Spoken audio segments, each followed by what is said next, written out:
Welcome to Land Academy. I'm Jack Butala. I'm Jill DeWit. We show you how to buy real estate for half of what it's worth. And sell it on the internet really fast. We are Jack and Jill, and this is the Jack and Jill Show 2. With over 15,000 completed transactions, we're the experts at acquiring property. Of all kinds, not just land. For half price and flipping them for way more. All right, let's get this show started.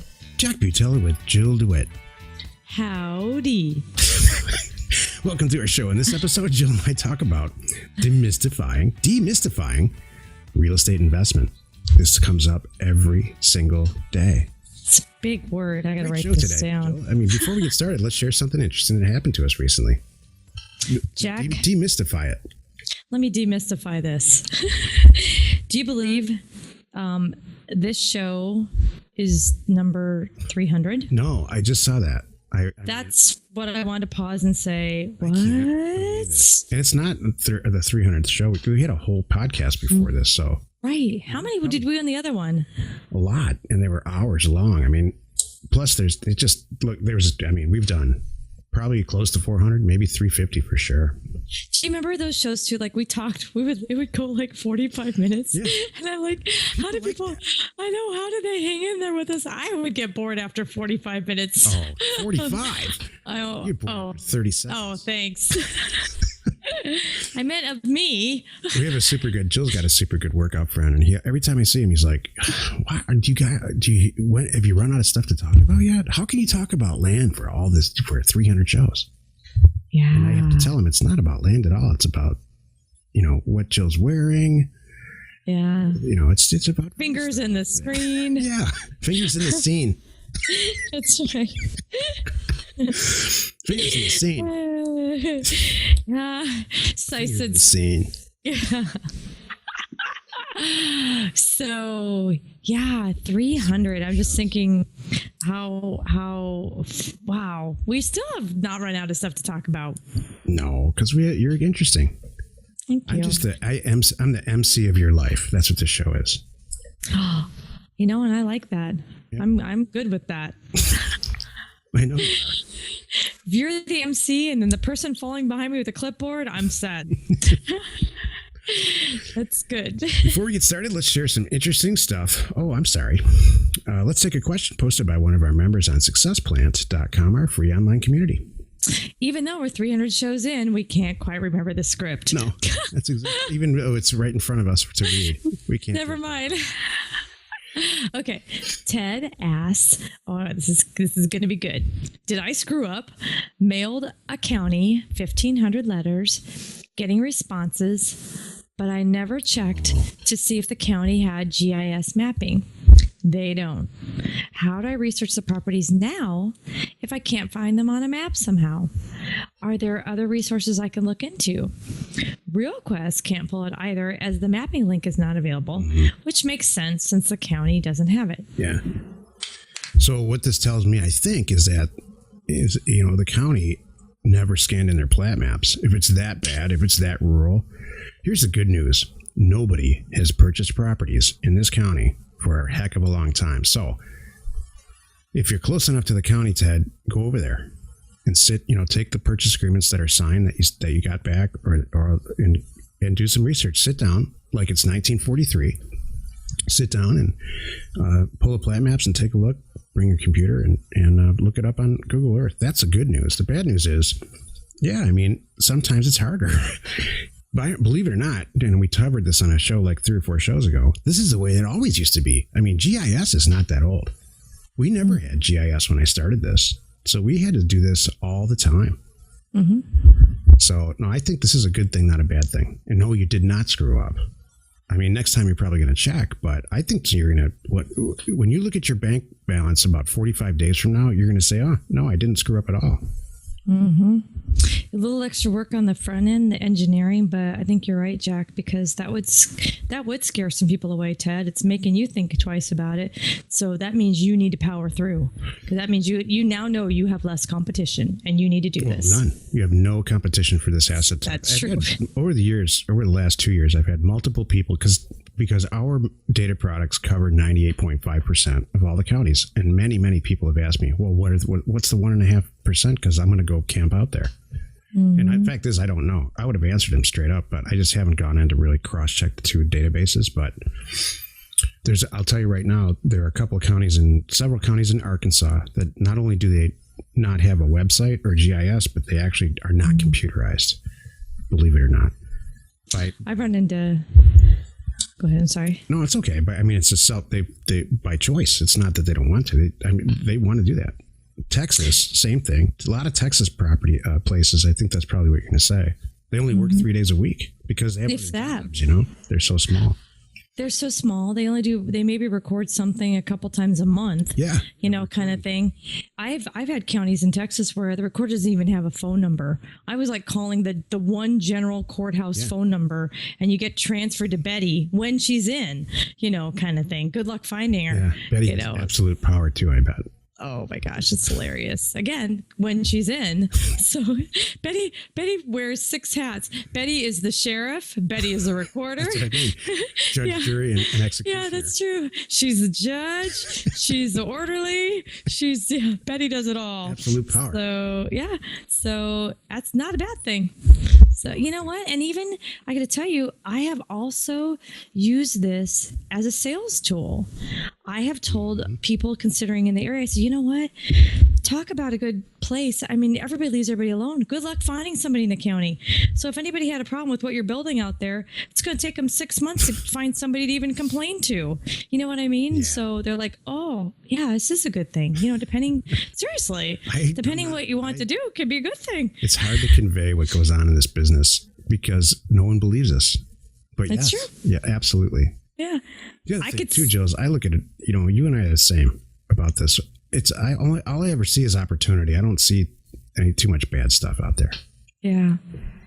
I honestly say I can, because I'm more new to this than you are, Mr. 1999 and before, but even for me, so I can remember back when I used to go, who would want that? Oh yeah. And you're telling me, buy it quick, run to the bank. I'm like, are you serious? I'm running to the bank over this purchase. And you did. And then as it all went through, I went, oh, you were right. So and now I tell people that. Let's flip that around. So I'm sure there's this is part of our topic. Yeah. Okay. Let's get to the topic. Yeah, they can call this the topic too. If you want a question or if you have a question you want to be on the show, reach out to either one of us or anyone actually on successplant.com. There's lots of people in there that are killing it. They're doing deals and happy to answer your questions. Today's topic, demystifying real estate investment. Just like we were talking about. So Jill, let's flip it around. Like what? You know how like there's some stuff in your life it's just so obvious to you that you can't believe that other people don't see it clearly. Like, what don't I see clearly? And you're just like shaking your head, going, "This is so simple. I don't get it." Like, does it shock you that I can't read your mind? No. Because most women are shocked that men can't read their minds. No, it doesn't shock me at all. There's a lot of things about you specifically that do not shock me. I'm sure the reverse is true. So it's all good. There's a lot of things about men in general that do not shock me. Even in this day and age and the internet, I'm not shocked. So anyway, that's a conversation for my girlfriends later. So it is. Yeah. But so where were you going with that?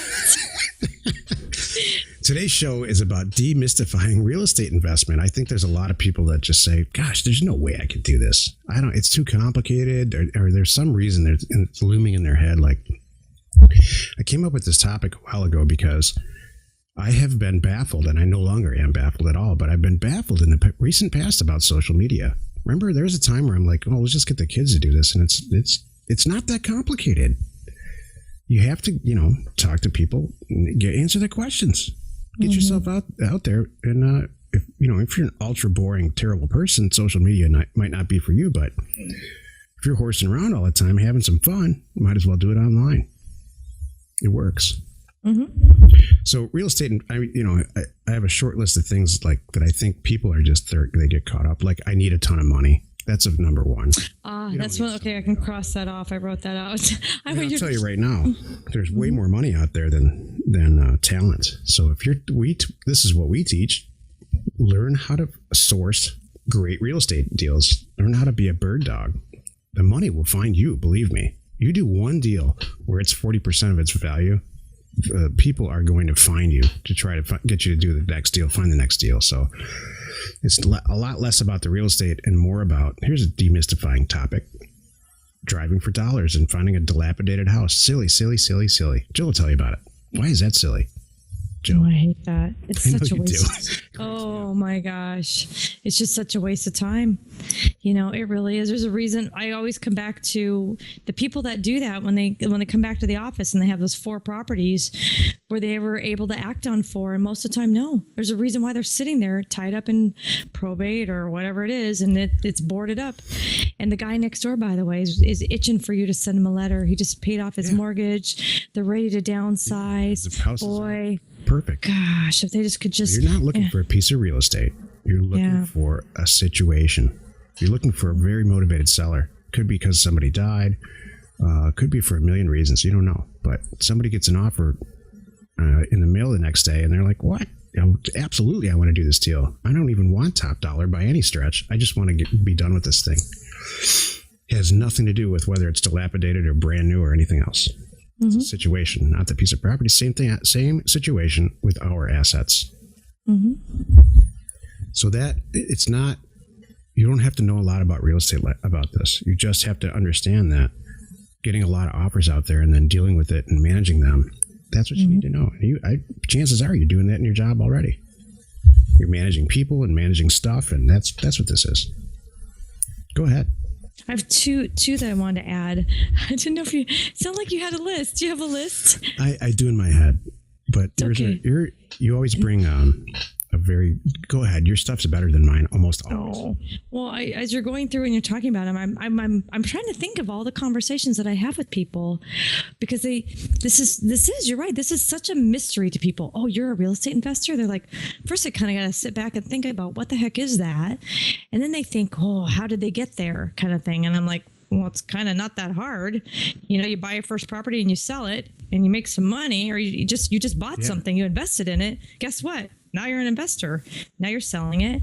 There's no special license required. There's no special training involved. You too can be a real estate investor. And people Common sense. Oh, yeah. So and then you covered the money, which I get a lot, and I love that you brought that up. And the third thing that I get, I think, a lot is not only who would buy this asset, who would sell that asset, like you were just talking about. Yeah. You were describing the driving for dollars. Okay, why would that person next door with the white picket fence and nothing's falling apart want to sell?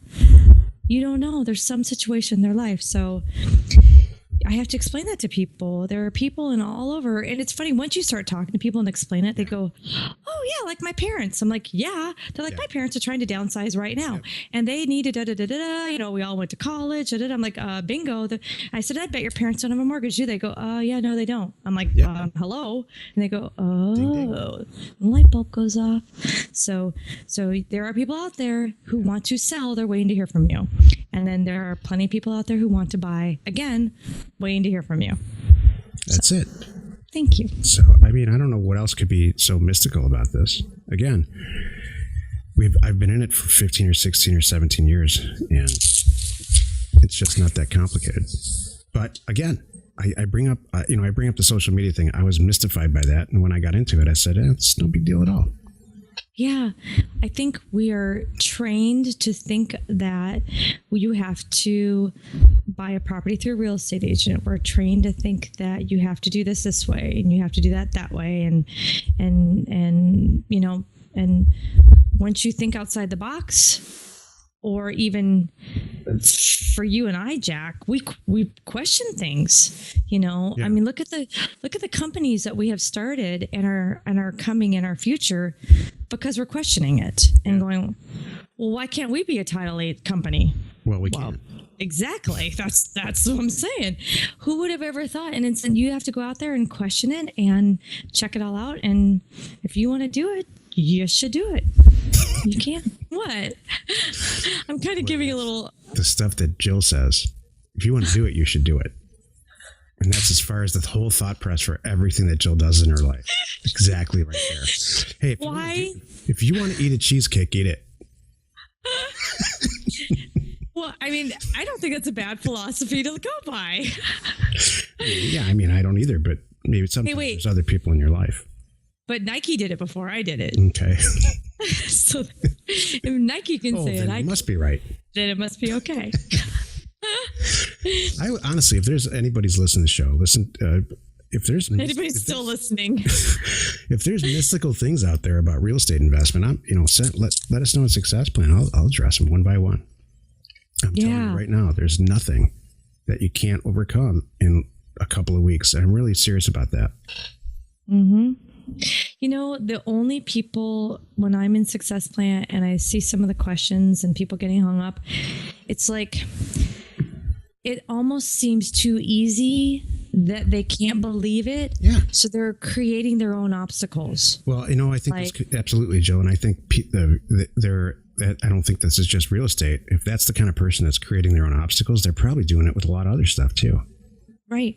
Can I give you an example? Because this comes up and I wanted to just tell this to everybody. I see people coming along and they're doing great and like, oh my gosh, I'm making money. I must be doing something wrong. They think like they're stealing or something. Yeah. Like, no, you're doing everything right. Right. Well, there's something in their gut that tells them that they're wrong when they're making this money. Like, it's all okay. So one of the red flags they come up with is like, oh no, I must not be paying taxes or doing the taxes right or anything like this. And it's so funny because you and I tell everybody the same thing is, let's not worry about that. Sit tight. You're going to hire an accountant here at some point, unless you want to learn all this.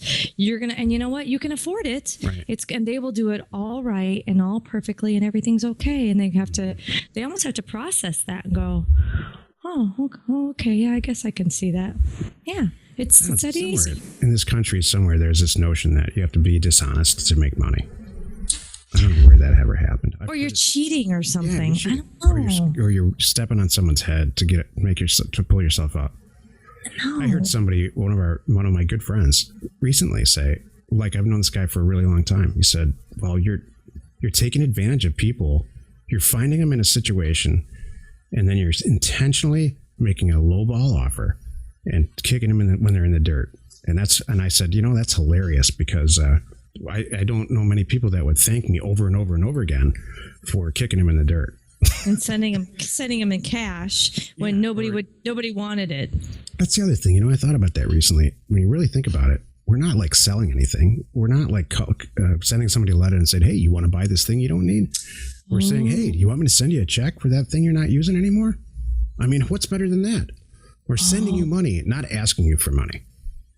Jack, you just brought up a really, really, really good point that I want to stress, because that is one of my pet peeves. Who we are and what we do and how we, share with everybody is you're sending legitimate, real, professional, nice offers. You're not sleazy, because there are people out there that are. It drives me crazy saying, "Oh, you're in a back tax situation. You better call me or it's going to go back and you're going to get nothing." There are people out there that do that. And that makes me so angry when I see those, and I just hear about it, it's just, I can't stand it. Yeah. So I wanted to clarify that. So, so your friend, they were talking, I don't know who it is, but that's not us. And that's the deal. They're like, "Oh, thank God." We don't mail property. We don't mail offers to people with back taxes anyway. Let me be super clear. That has nothing to do with our business model. Both of our main competitors, that's what they do. We don't do that. Yeah, they do seek them out. And I got to say, that could be a little bit of a maybe going at it not the nicest way. I mean, we send everybody an offer. I don't think there's an ethics issue. I just think that what you're doing is you're seeking out, intentionally sending letters and offers to people who have problematic property. You're not it's just like what you said about driving for dollars. Why would you mail a dilapidated house? There's problems there. There's a reason that's happening. Just send everybody a letter. It doesn't cost 40 cents. With our program, it costs 41 cents to send a letter out, to get it to their door. Way cheaper than a price. 42 cents? Way cheaper than the price of a stamp. So, why would you just limit yourself to problematic property? I think that's a personality a type also. Oh, I'm not good enough. I only want the junk at the bottom. No. Yeah. You want the best stuff for the best price. Raise your head up, stand up high, and kick it. Exactly. Like, and not to mention, test it. Remember, that's a whole nother show, but we talked about that. People that have gone out there and tested it said, okay, I did all the back tax property and then I did this. Like, I had so many headaches and I bought so fewer property than doing what you guys do, just doing everything. And they're like, oh, it was just so much better. Like, yeah, hello. Exactly. Thank you. So this is a soapbox topic for me, man. I'm like, I get really passionate about this. So thank you. It's just tough to describe it to people who are new. And that's okay. I mean, I was new too once. Yeah. I want everybody to know this is not crazy and not hard, and you can do it. Be smart about it. Be a good person, and you'll do great. Join us in another episode where Jack and Jill discuss how to use information. That's me. And inspiration and preaching. That's me. Sorry. To get just about anything you want. We use it every day to buy property for half of what it's worth and sell it immediately. You are not alone in your real estate ambition. So what do you got going on? It's Friday. What do you got? Sorry, I didn't mean to go off there. I'm coming down from that high. So I get ticked off at people when they're not. I ticked off at people taking what we do and turning it all around and not being nice to people. You know what I mean? Yeah, I get more upset about people who think they can't do it. I had someone say to me like a year ago that they don't think they're smart enough to do this. I'm like, what? Oh, just practice. Yeah, that's what we're here for. So yeah, exactly. Yeah, we can help. It's all good. You know what's a funny thing too? We help and help and help and help and help, and then I have people go, "Okay, well, like, what's your commission?" I'm like, "No, there is none." It's so sweet. I'm like, "No, you go right ahead, sell it. You did great. Okay, perfect. Now do it again, do it again, do it again." They're like, "Really? You don't?" I'm like, "No, I'm good." There's a commission model. I saw you. There's a model. Somebody said it to me recently. So here's the thing: you buy all this. Yeah, you buy all this education. You locate the property, and then you locate a buyer, and there has to be a $20,000 spread for houses. And then what you hand the whole deal over to the person that is teaching this, and then they take like $5,000, and it's just you do. It's just I think I know who you're talking about. Actually, you don't learn anything. No. How do you learn anything if you're doing that? And someone comes in at the end. You want to build a business. We want you to do this to the point where you don't need us anymore. Then that's it. And you go off into the sunset and make a ton of money and do stuff. Yeah. That's our whole goal. That's the whole thing started as a .org. Maybe we should bring that back, Joe. Just make the whole thing a .org. I don't know. We'll see. No, then we're going to... No, I think it's perfect the way it is. Nonprofit.org is what I mean. Oh, I gotcha. Information and inspiration to buy undervalued property. We are Jack and Jill, and this was the Cash Flow from Land Show. We are the experts at acquiring property of all kinds, not just land. For half price, just so we can flip it for way more. And really fast. Thanks for listening. You are not alone in your real estate ambition.